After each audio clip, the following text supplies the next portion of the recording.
Antes da Revolução Copernicana, acreditava-se que o centro do universo era a Terra e que o Sol girava em torno dela. Esse era o modelo geocêntrico. Entretanto, esse modelo não dava conta de responder vários questionamentos da astronomia e da ciência em geral. Muitos problemas ficavam sem solução. Foi então que Nicolau Copérnico sistematizou a teoria que dizia que o Sol era o centro do universo e que a Terra e os outros planetas giravam em torno dele. Esse modelo foi chamado de heliocêntrico. Quando o Sol foi colocado no centro, muitos questionamentos passaram a ser solucionados. Sabendo disso, foi que Kant propôs a sua revolução copernicana na filosofia. Ela aconteceu da seguinte forma: em um processo de conhecimento, há o objeto e o sujeito. Basicamente, o sujeito é um observador e o objeto é uma coisa observada. Por exemplo, vamos supor que você é um químico e está estudando uma determinada substância química. Você é o sujeito e o objeto é a substância química.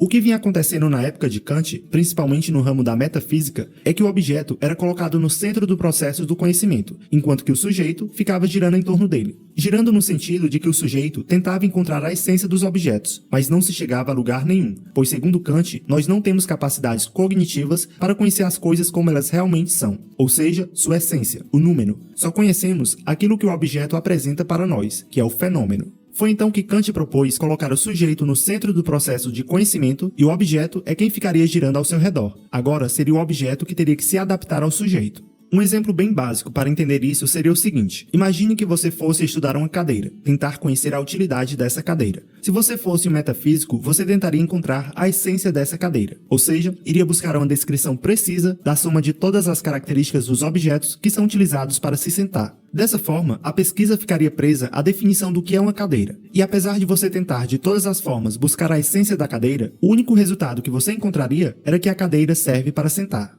Mas de acordo com Kant, nessa pesquisa, a cadeira é quem deve se adaptar a você, ou seja, o sujeito. Fazendo isso, você poderia chegar a diversas outras conclusões sobre a cadeira. Por exemplo, a utilidade da cadeira analisada poderia ser para se colocar coisas em cima, poderia ser uma cadeira decorativa, poderia ser uma casinha para cachorros, etc. Ou seja, a cadeira pode ter qualquer utilidade que a razão do sujeito permitir. E essa foi a revolução copernicana de Kant. No processo de conhecimento, o objeto saiu do centro e o sujeito foi colocado em seu lugar. Agora, os objetos seriam conhecidos a partir da realidade do sujeito.